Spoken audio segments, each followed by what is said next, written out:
माता की। आज के इस जनसभा में मंच पर विराजमान भारतीय जनता पार्टी के लोकप्रिय प्रत्याशी और मेरे प्रिय मित्र पंडित सतीश शर्मा जी,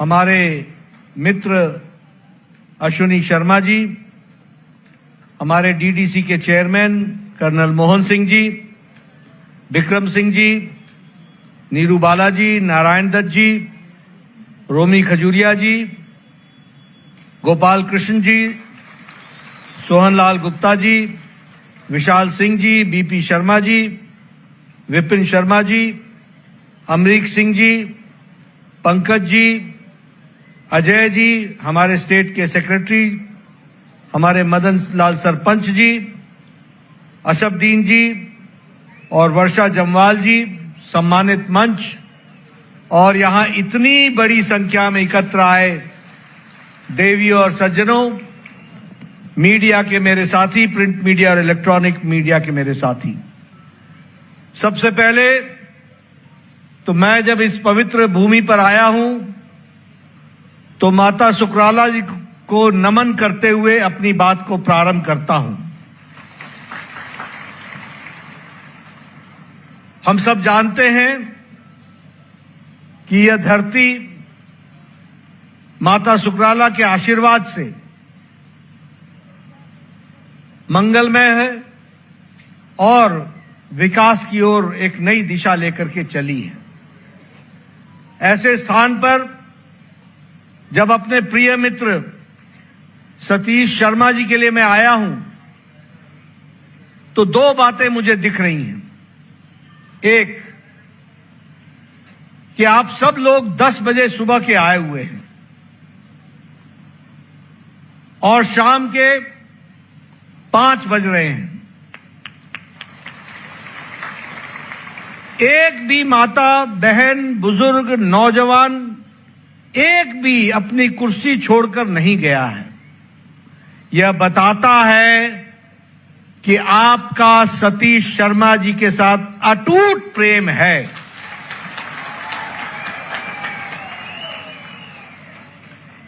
और दूसरी बात, मैं तालियों की गड़गड़ाहट से पहचान लेता हूं कि आपके मन के अंदर कितना हर्ष और उल्लास है।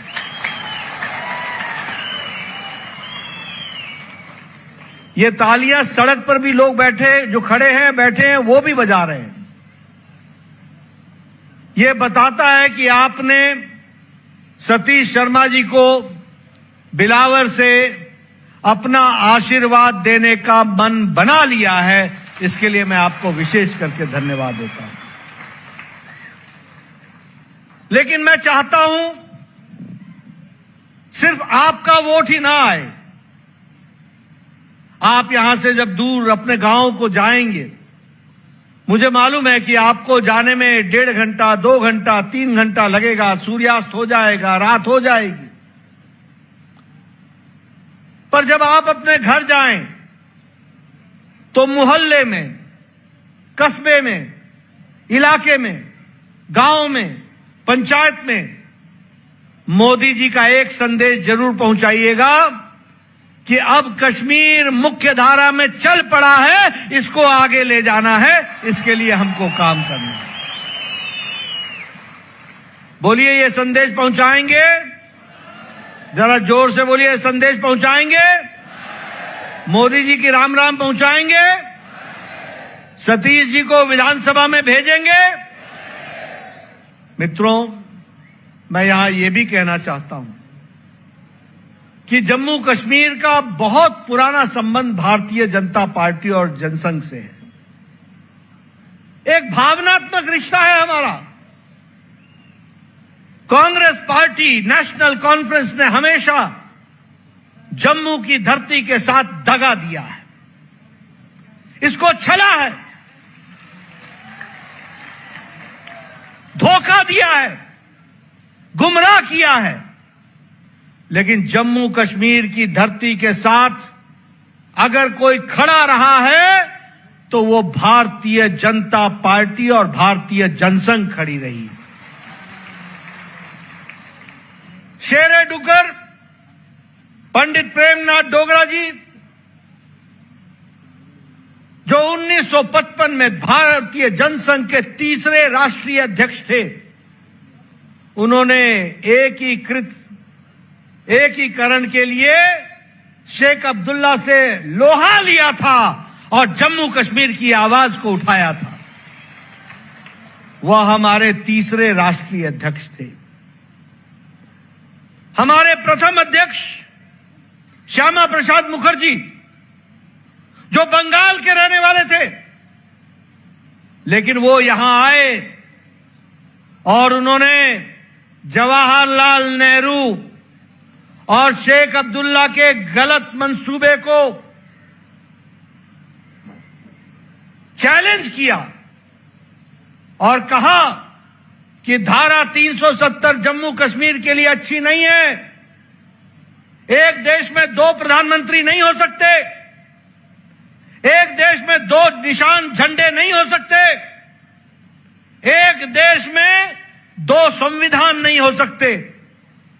और उन्होंने कहा एक देश में दो निशान, दो विधान, दो प्रधान नहीं चलेंगे। उन्होंने 11 मई को लखनपुर में बिना परमिट के जम्मू कश्मीर में अपनी बात को कहने के लिए आए, उनको अरेस्ट कर लिया गया और 23 जून को संदेहास्पद स्थिति में श्रीनगर में उन्होंने अंतिम सांस ली और वो बलिदान हो गए। इसको भी हमको याद रखना चाहिए। लेकिन उनकी लड़ाई जारी रही। हम जनसंघ से भारतीय जनता पार्टी बन गए और 2019 में 5 और 6 अगस्त को प्रधानमंत्री मोदी जी की इच्छा शक्ति और अमित शाह जी की रणनीति ने धारा 370 को धाराशाही कर दिया और एक देश में एक निशान, एक प्रधान, एक विधान बना करके दिखा दिया। इस बात को भी हमको ध्यान रखना चाहिए। मित्रों, यह चुनाव अपने आप में बहुत अजूबा चुनाव है। यह पहली बार हो रहा है कि श्रीनगर की घाटी में जहां 8% वोट पड़ते थे, आज 58 और 60% वोट पड़ रहे हैं। कोई भय का माहौल नहीं है, कोई आतंक का माहौल नहीं है, कोई टेररिस्ट अटैक नहीं है, कोई फायरिंग नहीं है, कोई बूथ कैप्चरिंग नहीं है। लोग निडर होकर के वोट डाल रहे हैं और वोट पहले 2 चरण में 58 और 60% पड़े हैं। इसलिए जिन लोगों ने अपने हाथों में बंदूक पकड़ी थी, उन लोगों ने और उस युवा ने अब बंदूक की जगह पर बैलेट के सहारे अपनी बात को कह रहे हैं। बैलेट के सहारे यह प्रजातंत्र की जीत है। और प्रधानमंत्री मोदी जी ने शांति, अमन, स्थिरता और विकास, इस काम को जोर देकर के आगे बढ़ाने का काम किया है। और इसीलिए जब मैं इसकी चर्चा करता हूं तो यह चुनाव अजूबा इसलिए है कि देखिए धारा 370 का अंतर क्या पड़ा। धारा 370 जाने के कारण आज वेस्ट पाकिस्तान से आया हुआ रेफ्यूजी भी अब इस विधानसभा के चुनाव में खड़ा भी हो सकता है और चुनाव में अपना वोट भी डालेगा। ये इसका अंतर पड़ा है। मनमोहन सिंह वेस्ट पाकिस्तान से आके भारत के प्रधानमंत्री बन गए, आडवाणी जी उप प्रधानमंत्री रहे, लेकिन वेस्ट पाकिस्तान से आया हुआ आदमी जम्मू में जो आया, वह अपना वोट भी नहीं डाल सकता था, चुनाव में खड़ा होना तो छोड़िए। लेकिन धारा 370 हटने के बाद अब वह चुनाव भी लड़ रहा है और वोट भी डाल रहा है। यह मुख्य धारा में आने का काम हुआ है। हमारा वाल्मीकि भाई, दलित भाई, वह जम्मू कश्मीर की धरती पर सिवाय सफाई कर्मचारी के और कोई नौकरी नहीं कर सकता था। उसका बच्चा कॉलेज में नहीं पढ़ सकता था, मेडिकल कॉलेज में नहीं जा सकता था, इंजीनियरिंग कॉलेज में नहीं जा सकता था, आरक्षण नहीं मिल सकता था, चुनाव नहीं लड़ सकता था। आज धारा 370 हटने के कारण आज वह स्टेट सब्जेक्ट बन गया है और वो चुनाव भी लड़ सकता है, उसका बच्चा नौकरी भी कर सकता है और वह मेडिकल कॉलेज और इंजीनियरिंग कॉलेज में पढ़ भी सकता है। यह भी हमको ध्यान रखना। मोदी जी ने हमारे गुर्जर भाई, हमारे बकरवाल भाई, हमारे पहाड़ी भाई, हमारे पाडरी भाई, ट्राइब, इनको वोट देने का अधिकार नहीं था, इनको रिजर्वेशन नहीं था। ये धारा 370 मोदी जी ने समाप्त की, तो उसके कारण आज हमारा गुर्जर भाई, हमारा बकरवाल भाई, हमारा पहाड़ी भाई आज वोट भी देगा और वोट के साथ साथ वह चुनाव में खड़ा भी होगा, उसका आरक्षण भी सुनिश्चित होगा। इस तरीके से इस काम को करने का काम किया। मैं यहां यह बताना चाहता हूं कि ये नेशनल कॉन्फ्रेंस, ये पीडीपी और ये इंडियन नेशनल कांग्रेस, ये कांग्रेस, ये तीनों को एक ही लक्ष्य है और वह लक्ष्य है कि परिवार को बचाओ और परिवार को संभाल करके आगे बढ़ाओ। और मोदी जी का लक्ष्य है कि जम्मू कश्मीर को आगे बढ़ाओ और इन परिवारवादी पार्टियों को घर बैठाओ। इस बात के लिए हमको काम करना है। ये नेशनल कॉन्फ्रेंस में और कांग्रेस पार्टी में डील हुई। डील किस बात की डील हुई? डील हुई कि हम दोनों परिवार पार्टी अपने आप को बचाएं। उनको जम्मू की जनता से कोई लेना देना नहीं है। बताओ, जम्मू कश्मीर की जनता से कोई लेना देना है उनको? जरा जोर से बताओ, है उनको लेना देना? इन लोगों को कोई लेना देना नहीं है। अपना परिवार बचाना है, भ्रष्टाचार चलाना है। आप बताओ, नेशनल कॉन्फ्रेंस ने रोशनी एक्ट स्कैम में किया था कि नहीं किया था? भ्रष्टाचार किया था कि नहीं किया था? जे.एंड.के बैंक में भ्रष्टाचार किया कि नहीं किया? जे.एंड.के लैंड के परचेज में भ्रष्टाचार किया कि नहीं किया? आप बताइए, इन लोगों ने क्रिकेट एसोसिएशन में भ्रष्टाचार किया था कि नहीं किया था? मित्रों, आप सतीश शर्मा को जिता के भेजो और बिलावर से और इस जिले से 6 की 6 सीटें जिताओ, हमारी सरकार बनाओ। हम कानूनी तौर पर इनके खिलाफ एक्शन लेंगे और कानून के दायरे में आकर के इनको सजा में पहुंचाएंगे, सजा दिलाएंगे। इस बात का हम आपको विश्वास दिलाते हैं। मित्रों, इन्होंने जम्मू कश्मीर के साथ बहुत अन्याय किया है। 20-25 साल का व्यक्ति आज पढ़ने से वंचित हो गया। हाथों में उसके गोली थमा दी, हाथों में उसके पत्थर थमा दिया, पत्थरबाज बना दिया। आज आपको जानकर खुशी होगी कि जिस जम्मू कश्मीर से हर साल, जिस श्रीनगर से हर साल 300-400 टेररिस्ट डिक्लेयर होकर के निकलते थे, पिछले 9 महीने में सिर्फ 4 टेररिस्ट निकले हैं। बाकी सब ने मुख्य धारा शामिल कर ली, में शामिल हो गए। इस बात को भी हमको ध्यान रखना चाहिए। लेकिन ये जो कांग्रेसी है और ये जो नेशनल कॉन्फ्रेंस है, ये बाज नहीं आते, बाज नहीं आते।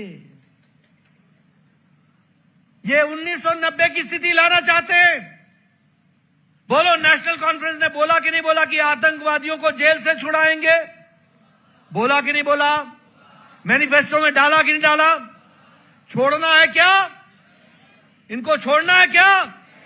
अगर नहीं छोड़ना है तो कठुआ जिले की और सारे जम्मू कश्मीर की और इस जिले की भी सारी की सारी सीटें कमल खिलना चाहिए, कमल खिलना चाहिए और सतीश शर्मा को भी भेजना चाहिए।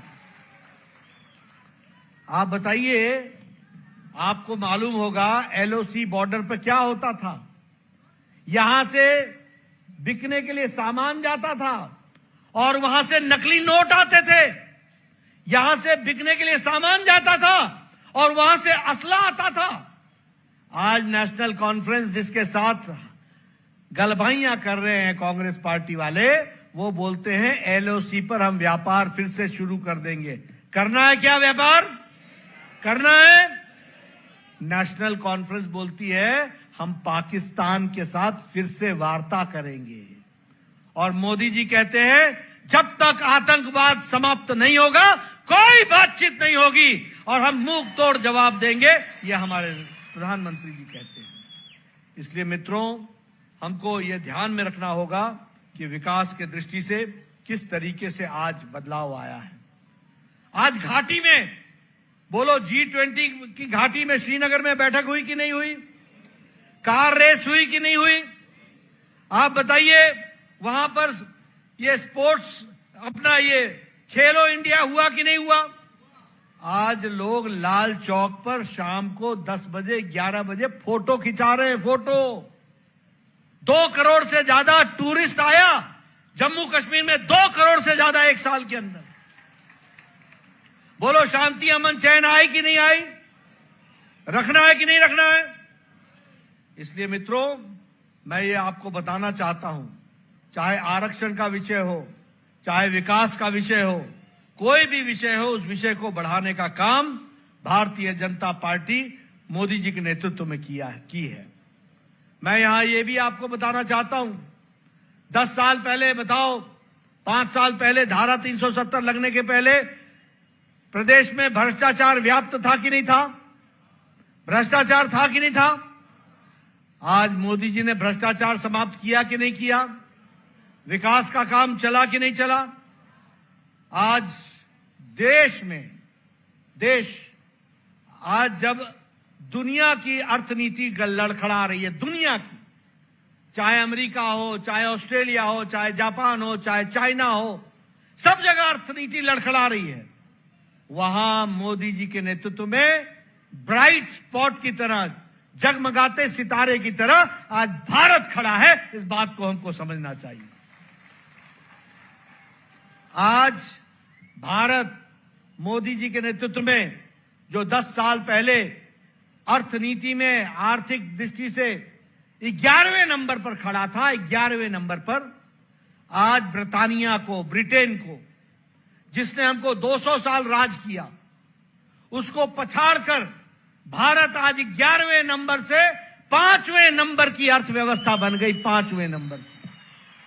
और आप जम्मू कश्मीर के चुनाव पर दुनिया की निगाह टिकी हुई है।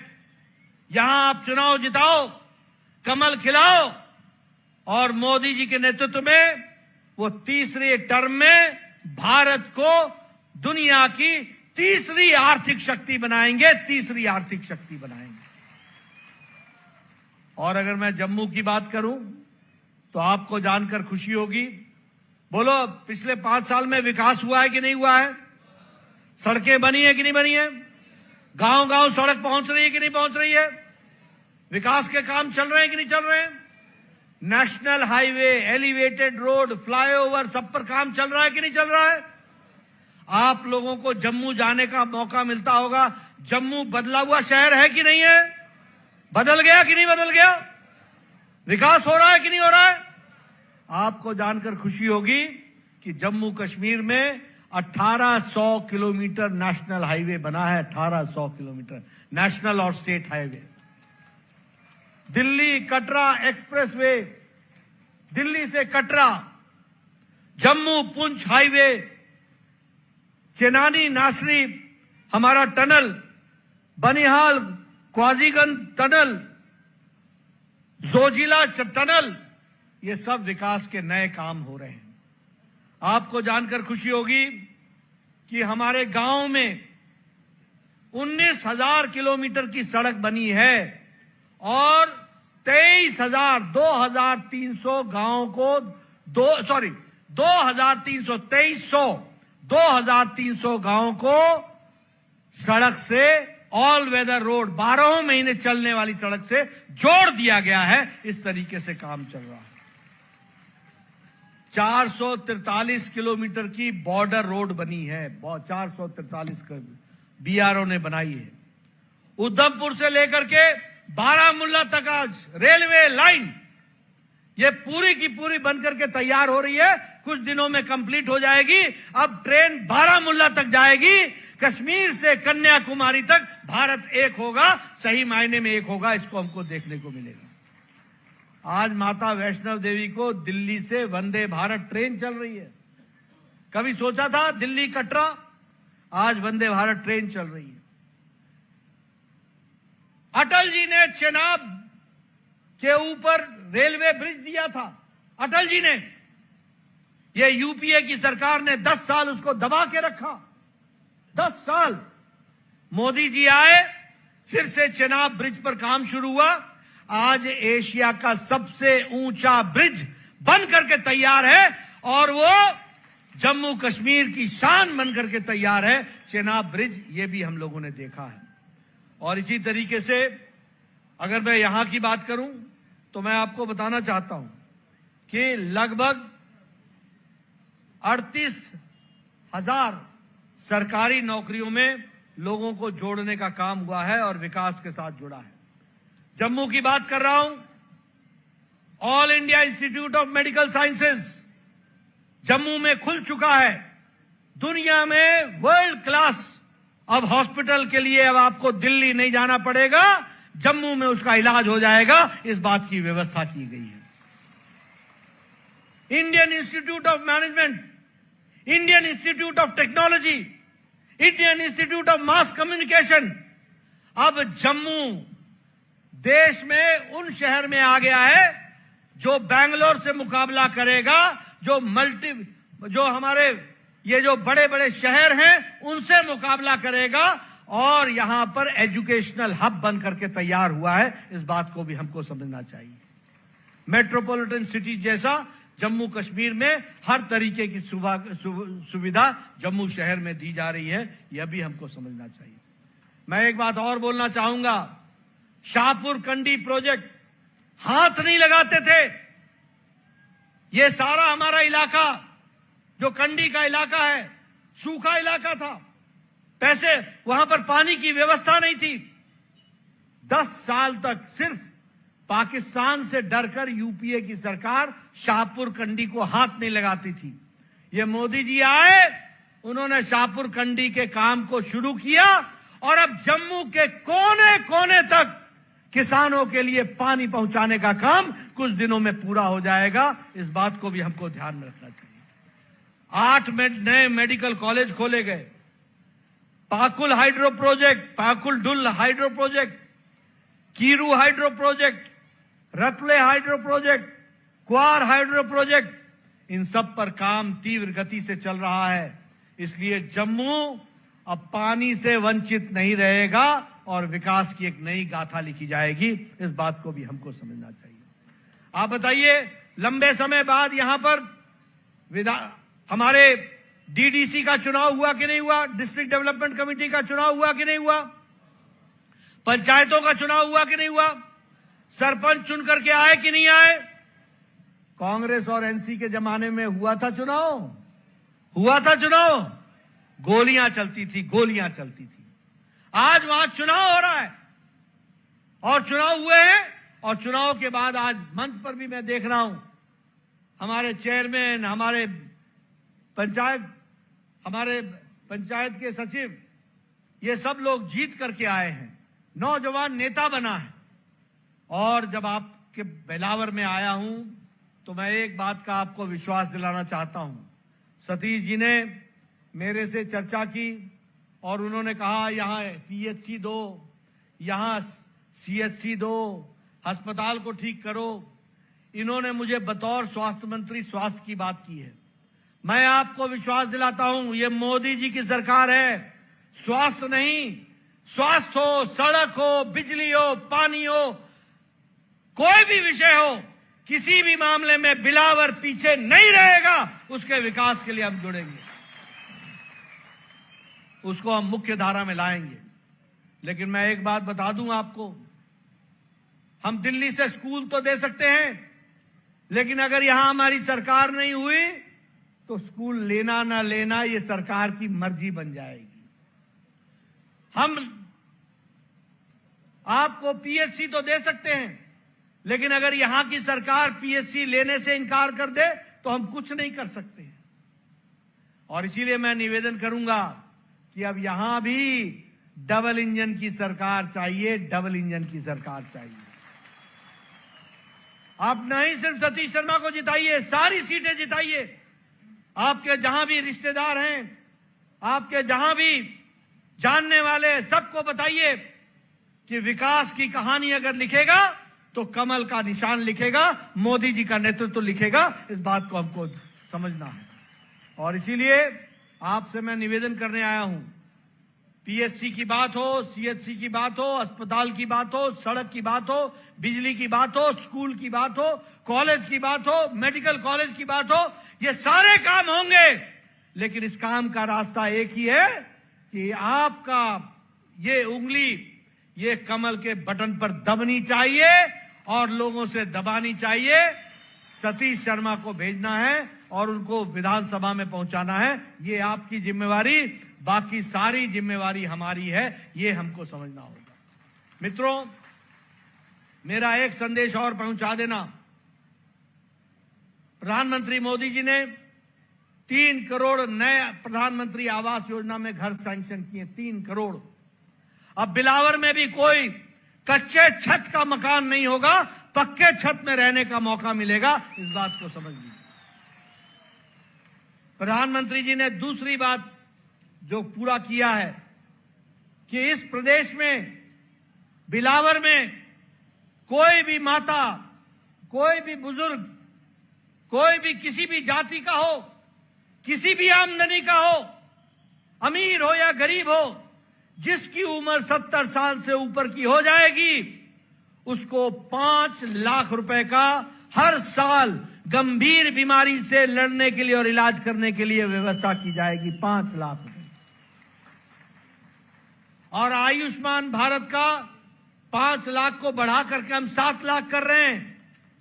लेकिन जिनको आयुष्मान का कार्ड बना है उनको भी, अगर उनके घर में कोई बुजुर्ग है तो उन बुजुर्गों के लिए 5 लाख 7 लाख के ऊपर अलग से 5 लाख रुपए मिलेगा और उन बुजुर्गों के इलाज की व्यवस्था की जाएगी।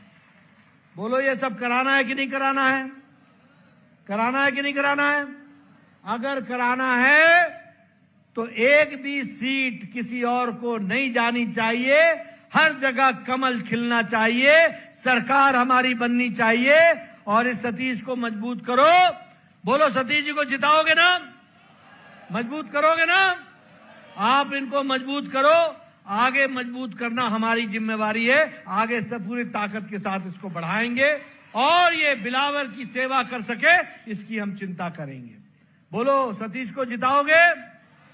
जरा पीछे से आवाज आनी चाहिए। जिताओगे? जिताओगे? मैं आश्वस्त होकर के जाऊं? पक्का? 8 तारीख को नतीजे निकलेंगे तो मैं बिलावर के बारे में देखूंगा। देखूं ना? बहुत बहुत धन्यवाद। जय भारत, जय जम्मू।